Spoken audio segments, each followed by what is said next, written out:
Good morning, Ultimate Family. Happy Tuesday.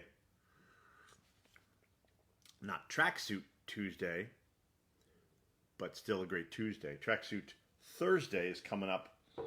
Not not this Thursday, but a week from Thursday. So that'll be February 10th. Remember, Tracksuit Thursday, second Thursday of every month. Your chance to wear your tracksuit. Remind yourself, peace, freedom, and connection included with life. Join the community, put your photos online, tag them, Tracksuit Thursday, and you could win one of my really cool PFC tracksuits. Man, have I got something cool to talk about this morning. This is going to be awesome. So, yesterday, I put a live up, and this week for me is all about outreach conversations with people who might coach with me or be part of one of my programs. It's sort of a rare week where I don't have a lot of coaching, so I'm just doing outreach. Connecting with folks I haven't talked to in a while, et cetera, et cetera. So I was sharing yesterday, and I'll be sharing all week about how, enrolling or selling, as some people even call it, kicks up a lot, right? It's an incredible context to see how our being is creating our reality, right? If selling is showing up, hi Karen, showing up scary, well, it's our being doing it. Nobody's scaring us. Conversely, if somebody else is seeing us as pushy, well, we'll talk about that. So yesterday I shared a story of something that occurred yesterday. Somebody who had an interaction with me, I'll say 6 months ago, somebody I've known for a long time. I've done a lot of work, served powerfully, and was I'm going to use some simple words, but deeply hurt, offended, and felt very threatened by our last interaction. And you can go back and watch it. What I want to talk about today, though, is I'm probably going to butcher his name, but Andre Ricaj, you'll let me know how I did, had a comment on the post. And I want to say, so first of all, thank you, Andre, for taking the time to formulate that comment. The comment is worth reading, almost more than watching. You could literally read the comment and just skip my video. What I can tell from reading this comment and his question is how thoughtful Andre was in his listening of my live, right? Really listening. As soon as we start talking about being creates everything, including our experience of others and their experience of us, man, there's landmines everywhere. So Steve has a beautiful expression. He takes responsibility for the listening he's speaking into. And I try to do that to the best of my ability. Good morning, Lori. Especially when talking about being, because it can be very disruptive, right? We live in a world that, no, that's real, that's happening, they're doing that to me. There's not a lot of, outside of our nice community here, not a lot of awareness and maybe even receptivity to, I'm creating it, right? I mean, we live in a world where microaggressions are a thing. And I'm not saying they're not. I'm not making fun of anybody. I'm just saying that is a truth that somebody can almost imperceptibly be aggressing me and have an effect on me. Oh, thank you. That's actually, Suzanne, that's Luisa's longboard. Mine's over there. But yeah, we like hitting the longboards now and again. Anyway, so thank you, Andre, for this thoughtful question. I can tell how you were listening and really looking to understand and create for yourself. So just, man, beautiful question. I'm not going to read the whole thing. What he says, though, and I'm going to read a little bit to you. The problem I see with your illustration and process is it, in effect, denies the existence of people who actually do seek to manipulate, betray, and hurt others, and places all the onus on me and my being. What about my intuition or my gut feeling response? Suppose I'm being completely open and vulnerable and genuine with you, and I'm standing for love and connection with you, and then I do in fact experience thoughts of manipulation and betrayal and hurt as I engage in conversation with you. The fact is, you could potentially and actually be being exactly the thoughts I'm experiencing while engaging with you, and that my reality about who you are being in that moment are in fact true. Oh, this is so good. The way he writes, beautiful. In which case, I would say it isn't a defect in my being that is creating these thoughts, but rather it is my intuition and or my gut that is speaking loudly to me, which could never really be articulated logically, but nevertheless are a completely accurate assessment of the interaction. I welcome any feedback to my thinking on how I'm viewing your example. Brilliant. Brilliant question. Brilliant. Hi, Michael. I don't see if I missed anybody. So I'm gonna go a little slow here because there's a lot. We could probably talk for 2 hours. I won't. I gotta get on some calls at some point, and I'll run out of coffee. What's up, Alex in the house? PFC, brother. Tracksuit Thursday, the 10th, the next one. Morning, Lindsay. So, one of the things I said yesterday is that what he saw, my friend, former client, whatever you call him, was real. One of the really powerful aspects of being, I think, when we really sit with it, is this idea of you're gonna do the birthday suit again, Alex, are you? Okay, I get it. Hey, it's a choose your own adventure. Whatever creates PFC for you, I salute you.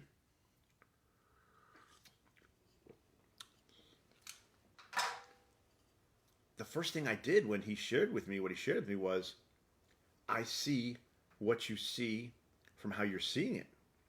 I see that what you see is, I threaten you. I betrayed you. I tried to take from you. And that's not a technique. That's not like a line I'm giving him. That's like, holy shit. I'm looking through his eyes going, oh my God, I don't think I'd be as nice as he was. Somebody did that to me. If I saw that, I wouldn't have sat around for 6 months waiting for this guy to call me. There'd be some problems.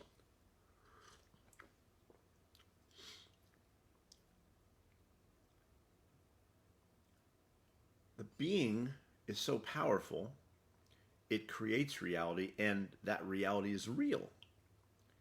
And the fundamental nature of being is such that because of the directionality of it, where is reality being produced? Well, we get multiple views of reality existing simultaneously, multiple truths. And this is where often people get tripped up. Well, what's real?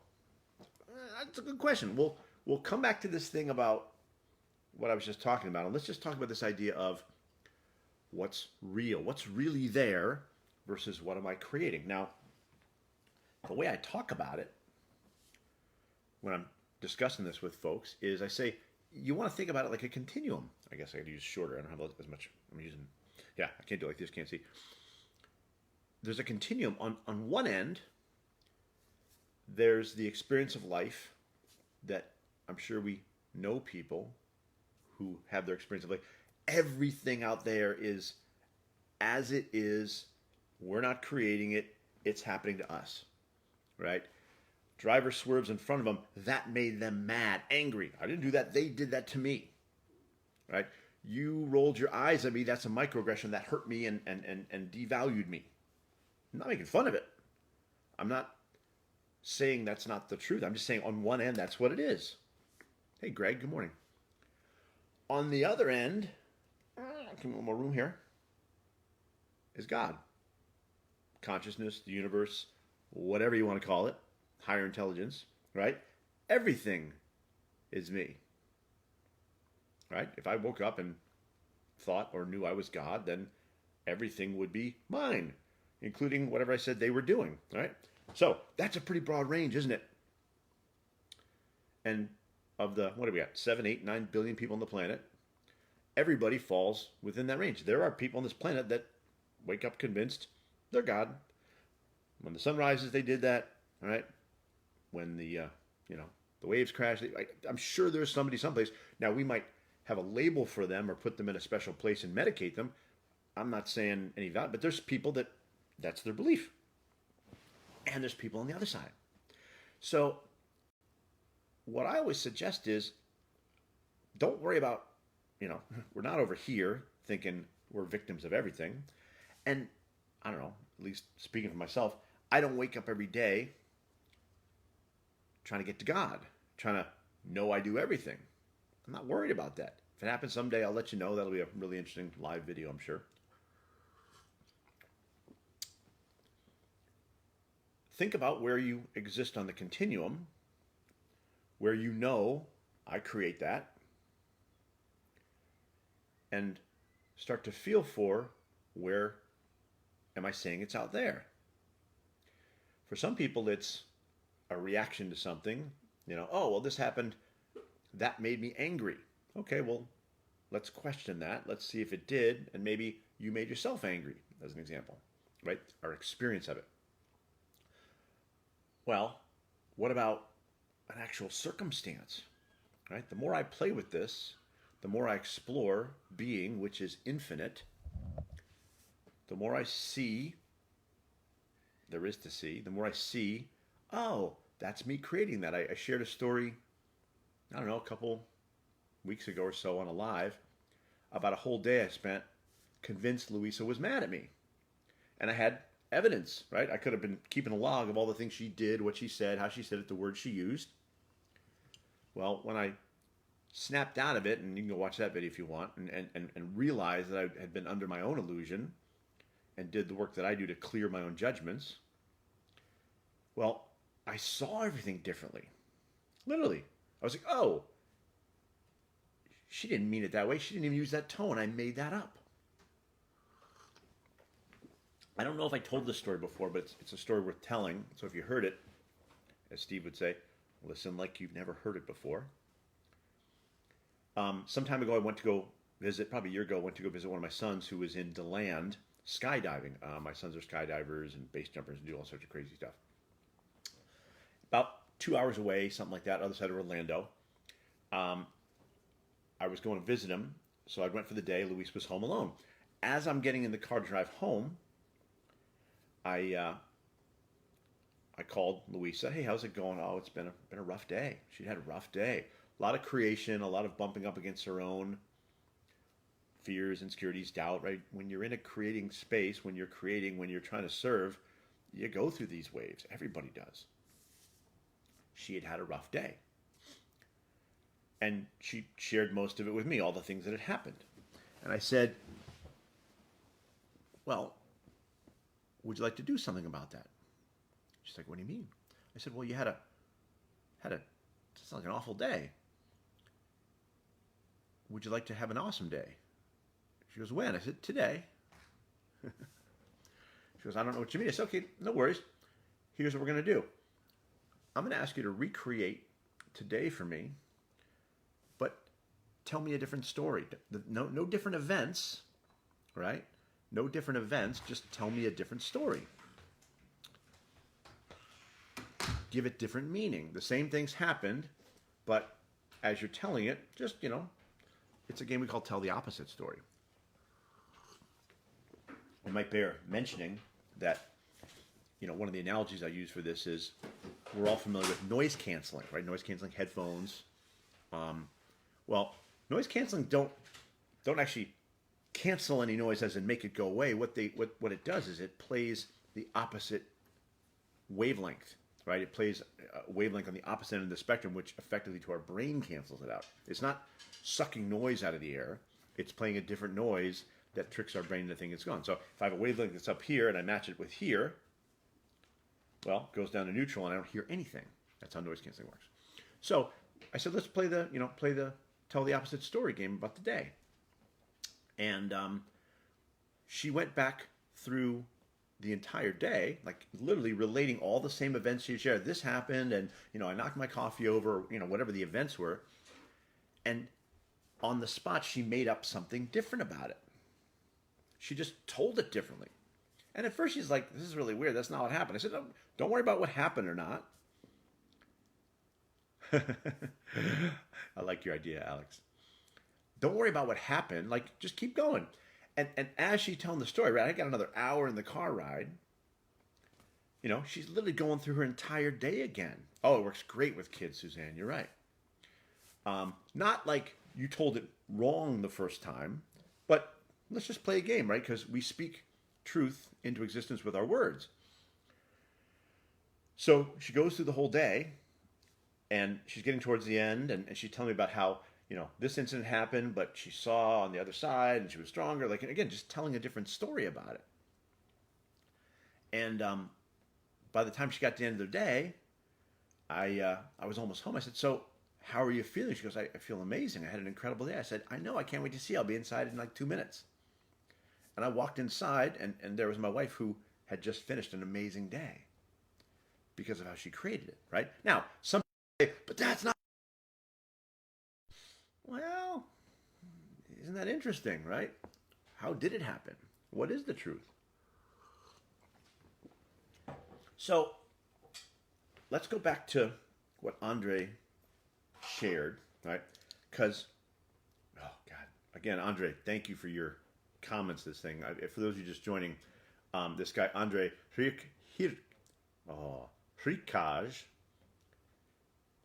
left a very lengthy question comment on the post I did yesterday, on the live I did yesterday. Really brilliant insight. You should check it out.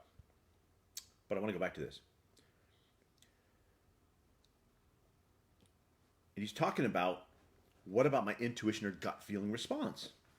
Suppose I'm being completely open and vulnerable and genuine with you and standing for love and connection. And then from that place, I do in fact experience thoughts of manipulation and betrayal and hurt. Now, here's a disclaimer.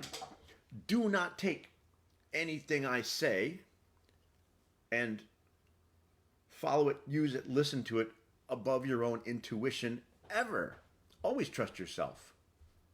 Right? I don't get some phone call. Yeah, there's this guy pointing a gun at me, and I was like, I'm just creating him, and I got shot. No, you feel in danger, threatened, whatever. Deal with it. Right? Don't listen to me. Listen to yourself always. And at least for me, playing the game of working at the level of being. Maybe don't go after, the most egregious examples, right? The most challenging examples, right?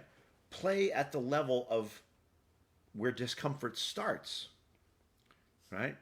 You wouldn't go to a ski resort and say, "I never skied before. Let's give the double blacks a try." That'd be silly. You start with the greens. When you feel comfortable, you go to the blues. Beings like that. This is infinite. You got all the time in the world. You're not going to run out of stuff to play with. So always listen to your intuition, particularly if it says you need to deal with this here. And you can always go back later and look at it, right? Like, that's the beautiful part. You can deal with it with your intuition, know that they're manipulating, blah, blah, blah, whatever. You can look at it later and recreate it however you want to. This is actually the point that I was trying to make, with my friend / client, was he could go back and look at the conversation we had and see what he saw differently. I wasn't going to do that with him because, I'm the one trying to manipulate him. If I'm trying to get him to look at it and like walking him through it, well, that's just more manipulation. He had the tools in his own. He chose not to. In fact, I got a message from him last night. "Yeah, we're done. I'm all good. We're complete. I forgive you." I was like, "Okay, cool." He didn't want to go back and look at it. He wants to stick with that version of the story. And I don't blame him at all.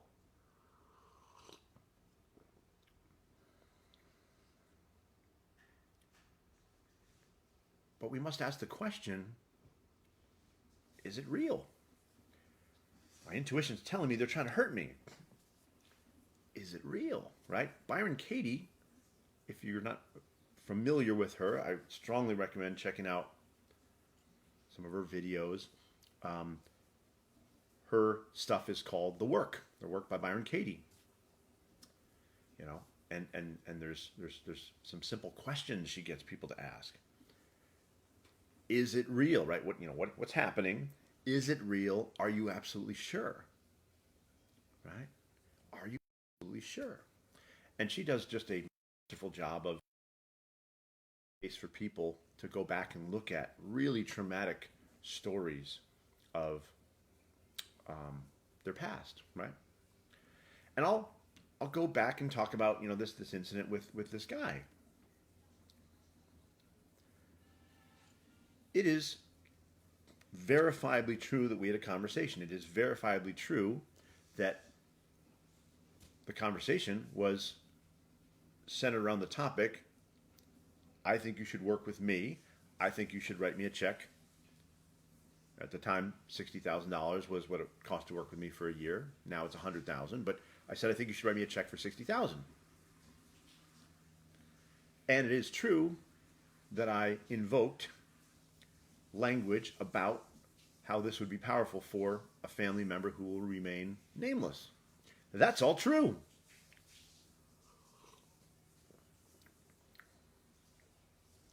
What is up for interpretation is motivation, intent. You could hook him up to a polygraph and he would say, that man's trying to manipulate me. That man's betraying me. That man's trying to take advantage of me. And he'd pass the polygraph. That's true for him. Between you and me, I could get hooked up to a polygraph and I'd say, absolutely not. I was only there to serve him. And I would pass the polygraph. Two truths. So where are they being created? Right?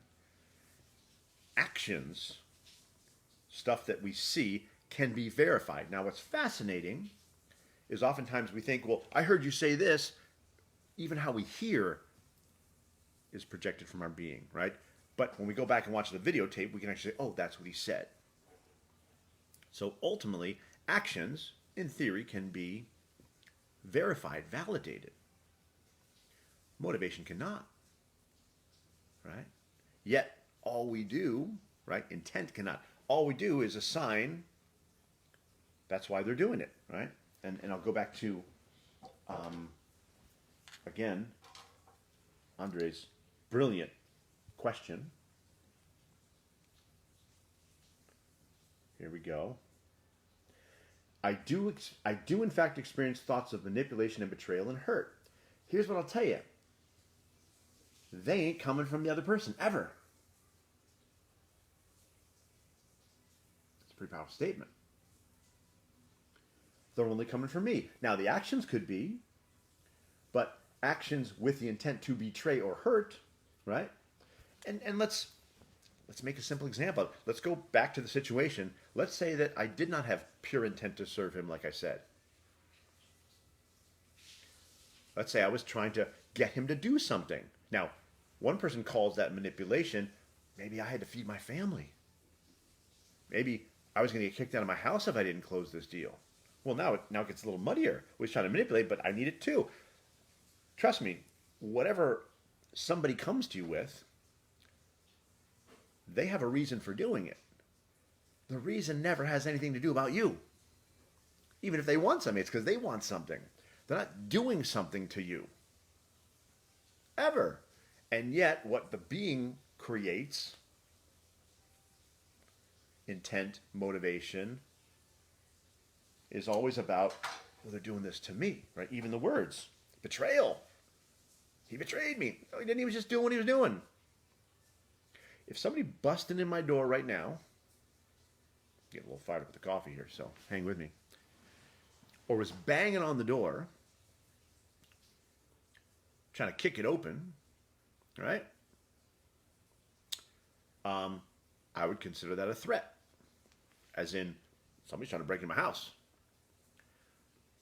Let's just say I'm prepared to deal with threats of that nature, right? I know what to do in a situation like that. At no point in time would I be judging what that person was doing is wrong. Now, that might sound really strange.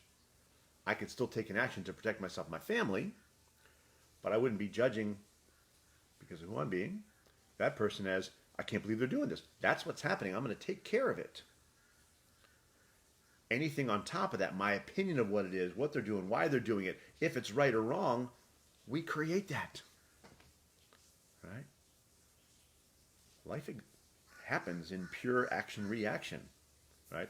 The being goes around creating meaning, creating value, creating judgment. And the judgment is always sourced here. Any opinion we got about what's going on out there is always being created here. That is our intuition.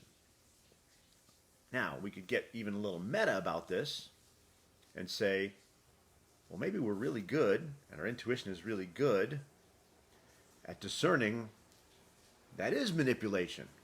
Am I projecting it? No, I'm really seeing it. Well, how would you know what it looked like? You would have to know what it looked like by creating it here, right? There's a beautiful movie. It's a fun movie. I think it's called The Invention of Lying, with the guy from the U.S. No, from the British version of The Office. I think I could be getting wrong, but the whole premise is there's a world where nobody lies, and then somebody starts lying by accident, right? Nobody knows what lying is. Nobody can call that lying because they've never lied, right? It's the same way with our being. We can't point to anything and judge it less than we judged ourselves as it. You judged somebody else for wrong for being a murderer.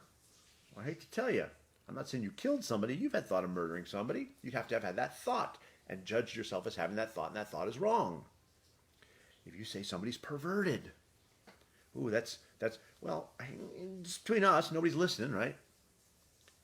You had a thought at some point and judged yourself as I shouldn't be thinking that thought, or somebody else judged you. Otherwise, you wouldn't have the tool to call it anything. So, lots to chew on today. That's what's fun about being. It's infinite. It's an infinite conversation. If you guys have questions, feel free to reach out to me in comments or whatever. I mean, we're kind of popping open the tall boy can of what the heck we talking about here, because being runs deep. I love these kind of conversations. So if you got questions or thoughts or pushback, or even what's really fun is to look at a specific situation where you say, well, no, this happened and I can't imagine I was creating it, right? A lot of times we get theoretical, right? Well, what if this, and what if somebody murdered? Okay, but let's start with something that's real. Go out in your life and look at where are you certain, well, that's not me. I didn't create that. And then sit with that. Are you sure? Are you positive? You can use Byron Katie's framework. You can ask yourself the question, well, who would I need to be if I was creating it, right? As a thought, as a question, as a possibility. You could send me a message or do a live on it or whatever. We could talk about it. So, have an amazing Tuesday. See you with your tracksuits in a couple weeks. Don't forget, February 10th, next edition of Tracksuit Thursday. Cheers, y'all.